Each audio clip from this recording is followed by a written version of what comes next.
Hace 30 años el mundo miraba a Sevilla. Ahora es el momento. No esperes a que te lo cuenten. Ven ya a vivir lo mejor del mundo en Expo 92. No te lo puedes perder. Expo 92. Ahora o nunca.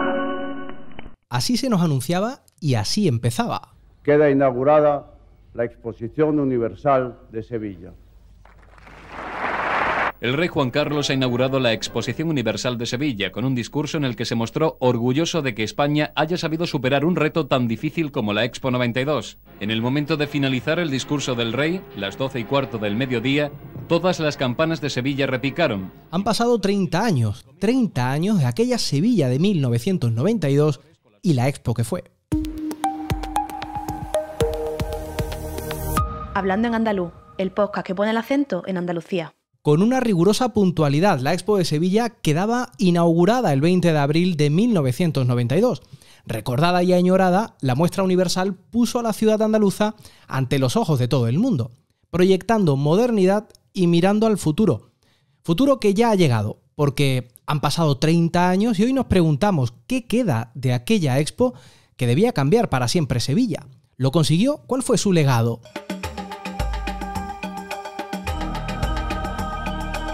Pero vamos a repasar antes qué fue, y para ello le he pedido que se pase por este podcast a Christopher Rivas, director corporativo de Maravedismo, editora de Sevilla Actualidad y en andaluz.es. La Expo de Sevilla generó muchas expectativas. ¿Por qué era relevante para una ciudad ser sede de una muestra universal? Siempre se pensó que las ciudades que acogían una Expo se presentaban ante el mundo como ejemplo de modernidad.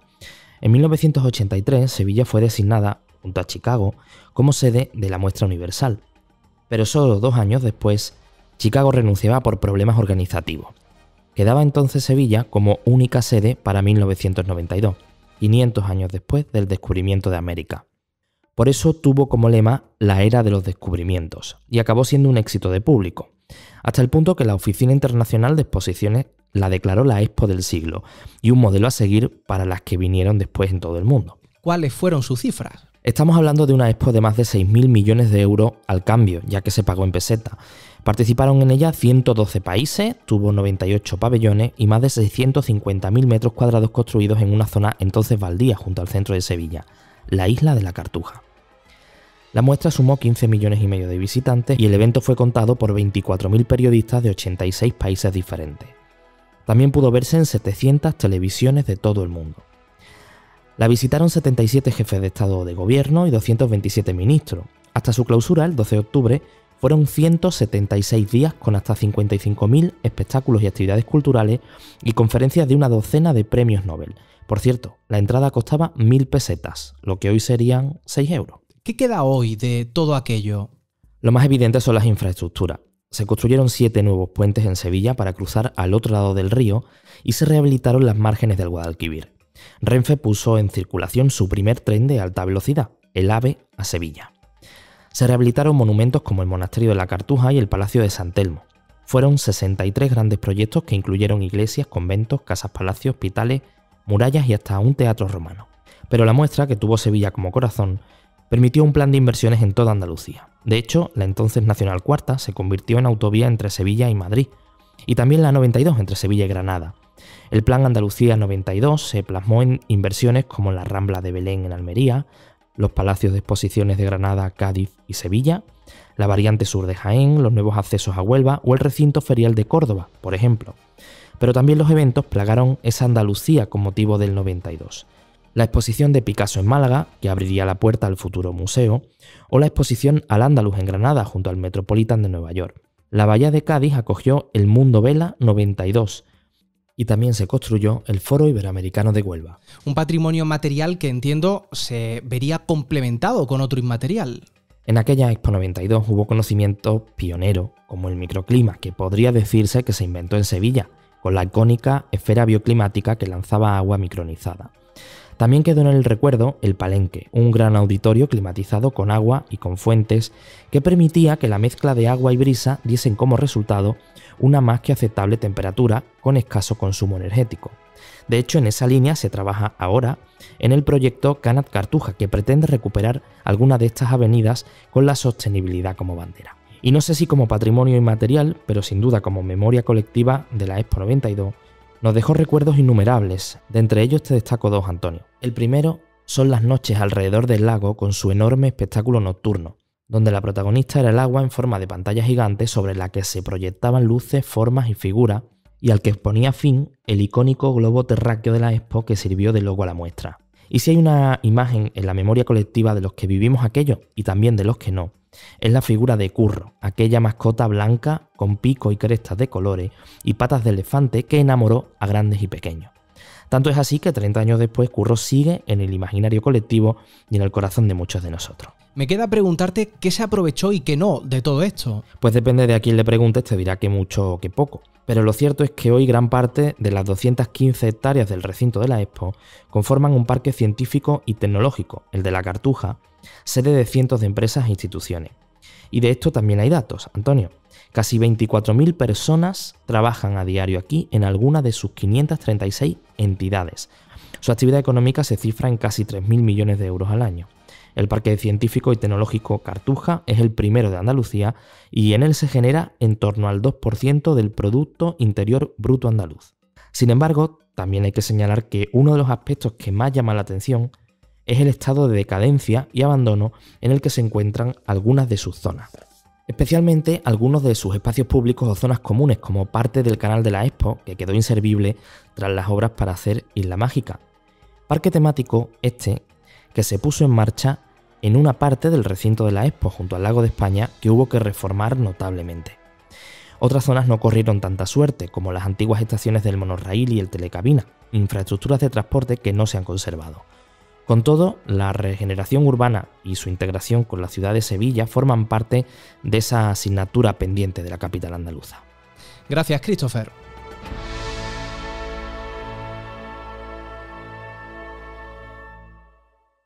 Durante unos 9 minutos, en el largo de casi 4 kilómetros, recorreremos el área de pabellones internacionales y el lago de España a 6 metros de altura. Nos subimos ahora al monorraíl y recorremos la Expo que fue a través de su legado.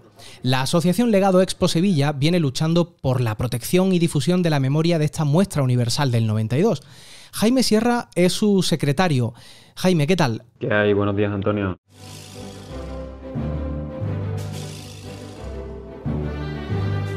¿Qué significó la Expo para Sevilla y aquella Andalucía del 92? La Expo 92 significó para Sevilla y para Andalucía un salto hacia el progreso. Digamos que veníamos en aquella época de muchos años en los que Andalucía había estado completamente desatendida por parte del Estado, por parte de las instituciones, con un atraso significativo respecto al resto de regiones del Estado bastante grande. Y el evento de la Expo 92 contribuye a reducir esa brecha con el resto del Estado, tanto a nivel, digamos, de infraestructuras y en el contexto más físico, pero también, digamos, en el contexto un poco más moral, ¿no?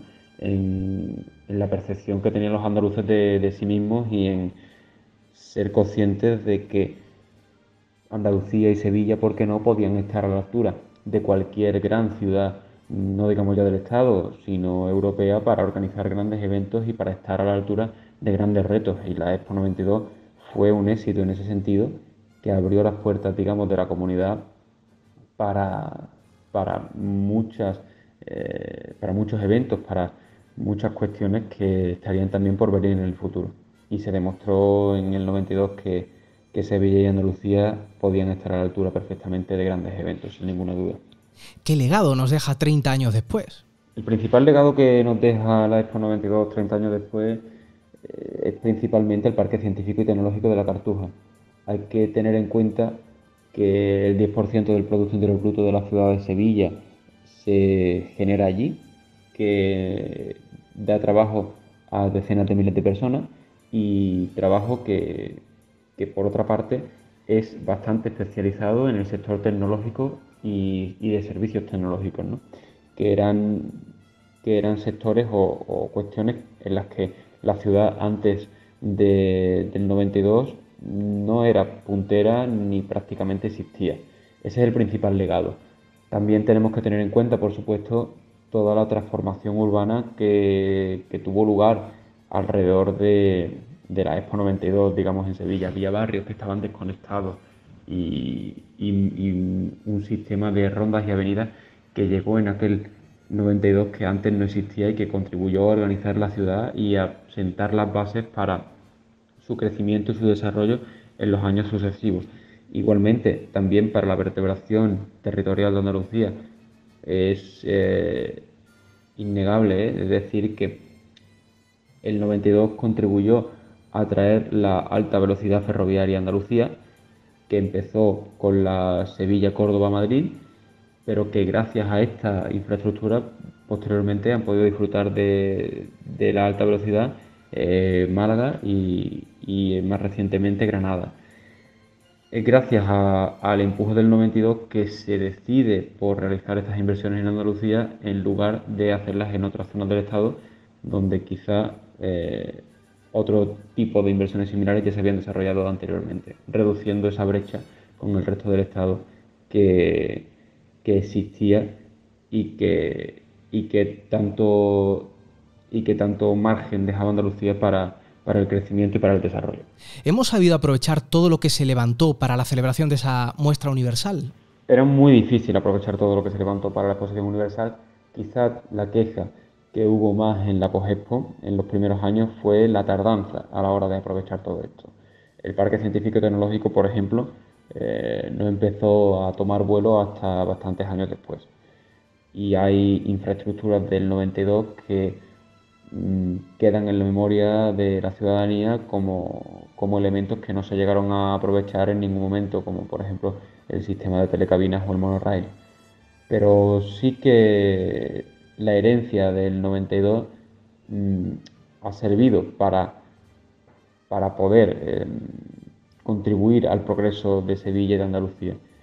Y es el Parque Tecnológico una de las principales banderas, como decía antes, y también ese sistema urbano de remodelación urbana, de grandes rondas y avenidas, de también el gran programa de restauración patrimonial que se llevó a cabo en aquellos años, el aprovechamiento del río y la reapertura del río a la ciudadanía, que antes del 92 hay que recordar que teníamos el tapón de Chapina y que desde lo que hoy es Plaza de Armas hasta San Jerónimo el río prácticamente era desconocido o invisible para los sevillanos por la tapia ferroviaria que impedía su acceso. Toda esta serie de cuestiones es lo que ha permitido que Sevilla en concreto y Andalucía también en general, con la vertebración de la comunidad, hayan podido aprovechar la celebración de la exposición universal para conseguir dar un paso hacia adelante. Y en base a esto es lo que se ha construido en cierta manera el desarrollo y el progreso de buena parte de la ciudad en las últimas décadas. ¿Cómo estáis trabajando en la protección y difusión de la memoria y el legado de la Expo? ¿Cómo se pueden impulsar? En el legado de Expo estamos trabajando en distintos frentes desde nuestra creación hace más de 10 años. La necesidad de la asociación es debido en cierta manera, a la desaparición de algunos pabellones que son muestras de arquitectura de su tiempo y que son elementos singulares de la ciudad, pero también parte del desconocimiento de parte de la ciudad de la realidad que existe en la Cartuja. Y si no existe ese conocimiento, digamos, esa sensación en la ciudadanía de que en la Cartuja hay realmente un patrimonio que cuidar, es muy difícil que las instituciones se involucren, es muy difícil que efectivamente se salvaguarde este patrimonio. Entonces, desde el punto de vista de la Asociación Legado Expo, lo que venimos haciendo en estos últimos años podríamos distinguir en dos maneras, en dos frentes.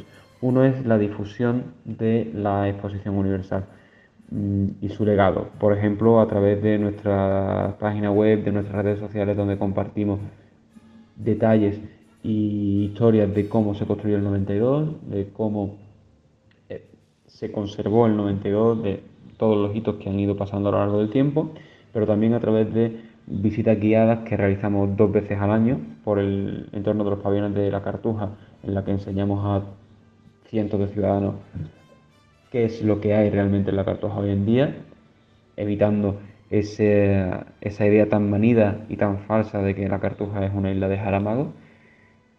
Y por otra parte, también tenemos un papel intenso con las instituciones a la hora de empujarlas hacia el cuidado de la exposición universal y de su legado. ¿Dirías que la Expo del 92 y sus icónicos emblemas han contribuido a la construcción de la identidad reciente del andaluz? Sí, la exposición universal fue un emblema para la construcción de la identidad andaluza. Y lo es porque es un símbolo real y un símbolo tangible de que Andalucía no era aquel pueblo caricaturizado de palmas, fiesta, cachondeo, en el que nos habían ido sumiendo y nos habían ido metiendo en el tópico desde otras partes del Estado durante muchas décadas.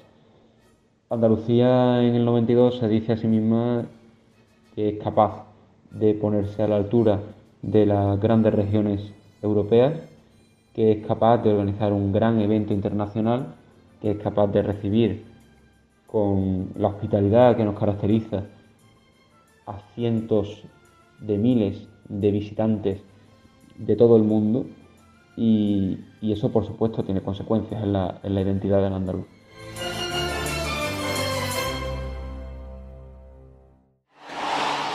¡Escuchadme todos!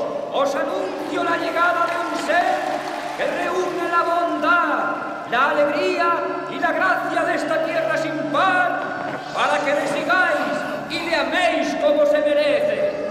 Es sevillano como vosotros, paso a Curro.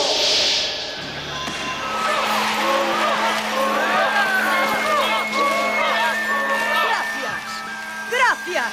¡Hola a todos! ¡Estoy tan contento! Así se nos presentaba Curro, la mascota de la Expo 92. Un pájaro con cresta y con pico multicolor diseñado por el ilustrador Heinz Hedelmann, que se convirtió en muestra del orgullo andaluz. Hoy es un icono de nuestra nostalgia. Paloma Muñoz es antropóloga. Junto a Gerardo Vázquez, María Orrego y Carmen Moreno, es autora de 92 miradas, un trabajo de investigación para la Universidad de Sevilla y el Instituto Andaluz de Patrimonio Histórico. Reúne la conversación con más de 70 sevillanos de distintos rasgos de edad. Bueno, lo que recuerdan hoy nuestros entrevistados de aquella Expo Universal de Sevilla del 92 viene siendo una serie de elementos inmuebles, tales como edificios, plazas, parques, que a día de hoy se conservan algunos y quizá en mejor o en peor medida que otros.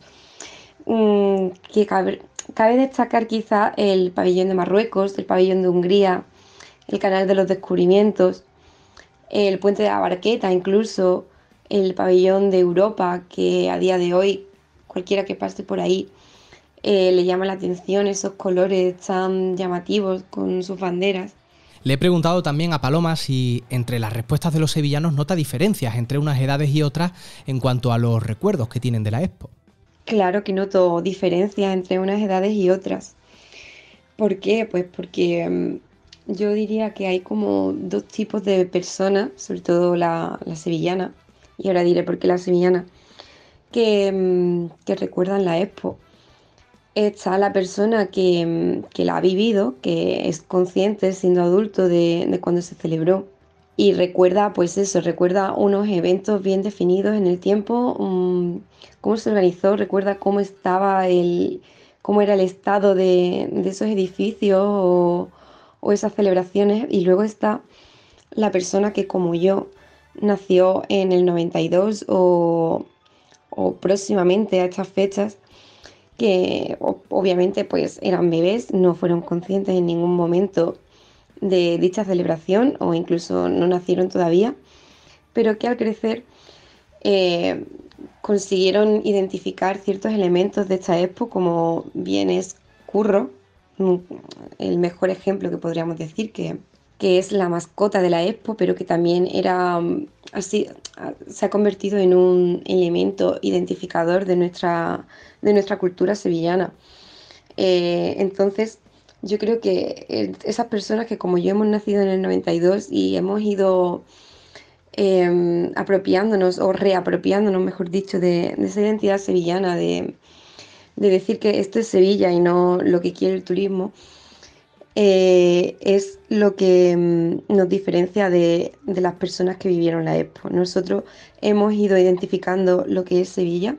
Para nosotros, por ejemplo, como ya he dicho, Curro es Sevilla, y esa es la diferencia principal en cuanto a sevillanos, porque en cuanto a andaluces, tú te llevas hoy día a un andaluz, a un cordobés que tenga mi edad, te lo llevas a la Expo y dirás, ok, aquí está la Facultad de Comunicación, de Ingenieros y un par de oficinas, pero no le va a resultar tan llamativo en cuestiones de identidad la Expo como lo es para un sevillano. Y creo que incluso podría ser igual para otro tipo de andaluz que que tenga una edad con la que haya podido vivir en primera persona la Expo, aunque haya sido un evento inédito. Para cualquier persona que no es de Sevilla, a día de hoy puede carecer de bastante relevancia. Es algo bonito que vivieron, pueden estar en alguna medida orgullosos, pero no tanto como si fuera de Sevilla. De alguna manera puede decirse que el legado que nos dejó la Expo es memoria viva de lo ocurrido hace 30 años. Y por lo que queda en nuestra identidad, le he preguntado también en esta conversación que hemos mantenido por notas de voz.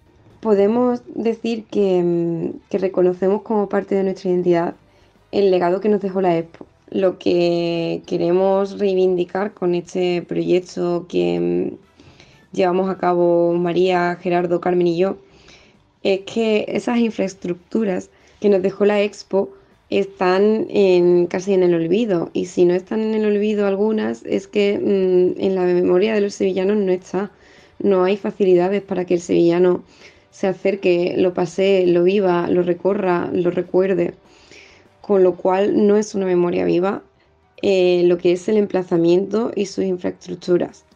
Lo que es Curro, sí, podemos verlo incluso como ejemplo en el vídeo este de las sevillanas de Califato 3x4. Vemos cómo usan un disfraz de Curro y lo sacan a la luz como parte de nuestra identidad sevillana. La Expo fue un evento que nuestros entrevistados recuerdan con muchísimo orgullo, pero que también lo recuerdan con muchísima pena y nostalgia al recordar lo que queda de esa Expo, lo que queda y cómo se ha conservado, que ha sido muy mal conservado. Esta no es una efeméride cualquiera, por eso también la van a conmemorar con un especial los compañeros de Sevilla Actualidad, que vamos a poder leer estos días.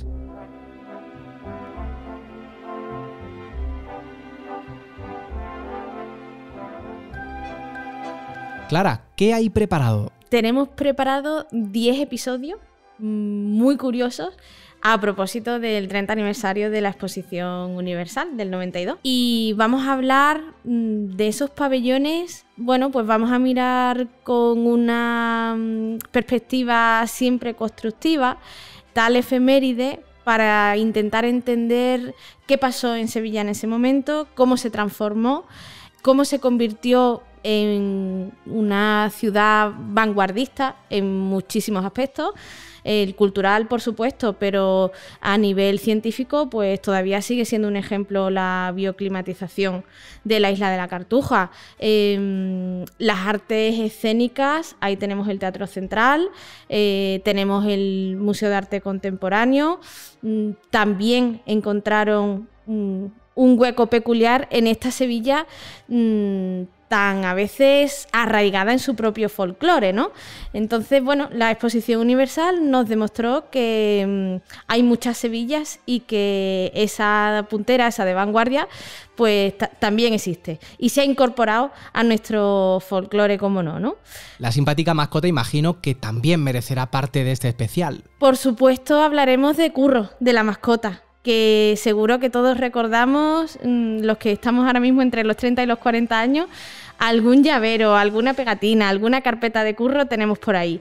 Porque además ese merchandising hoy en día ha cobrado un valor emocional, casi diría yo sentimental y monetario muy curioso. Hay un mercado ahí que merece la pena indagar en él, porque seguro que nos sentiremos bastante identificados con el ansia a veces que tenemos de coleccionar. Bueno, y tanto que sí, ¿no? Por cierto, ¿habrá capítulo de Luces y de Sombras de la Expo? Con sus más y sus menos, haremos un pequeño repaso a la gestión de esa isla de la Cartuja, que a veces no ha sido la más deseada. Hablaremos del famoso Palenque, porque se destruyeron ciertas infraestructuras que quizás se le podía haber dado un mejor uso, cómo se volcó la ciudadanía para que el pabellón de Hungría no se demoliese. En fin, está claro que la Exposición Universal nos ha tocado, ha influido en nuestras vidas, presentes y futuras, y vamos a intentar explicarlo de la mejor de las formas posibles, porque pensamos que es una manera de celebrar estos 30 años muy especial.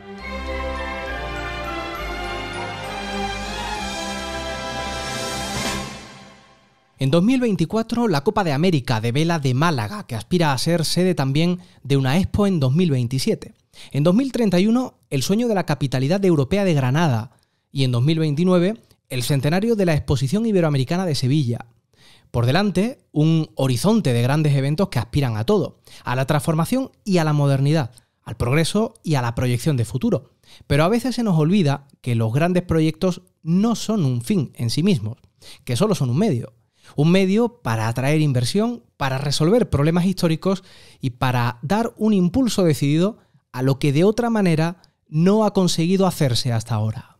Hablando de Andalucía y haciendo periodismo en andaluz. Hazte socio, hazte socia, para que Andalucía cuente, en andaluz.es. Celebramos 30 años de aquella histórica Expo Universal de Sevilla, muy recordada en toda Andalucía, y con la mirada puesta también en la Expo a la que aspira Málaga para 2027. De ello hablaremos, sin duda, en las próximas semanas. Pero antes déjame recordarte que si eres socio o socia o te registras, recibirás cada nuevo episodio de este podcast en tu correo electrónico a través de nuestro boletín. Podrás escucharlo con unas horas de antelación con respecto a otros lectores. Y como siempre, sabes que tienes cada nueva entrega en la plataforma que uses habitualmente para escuchar tus podcasts favoritos. Nosotros lo dejamos aquí, pero recuerda que la próxima semana, si quieres, seguimos hablando en andaluz.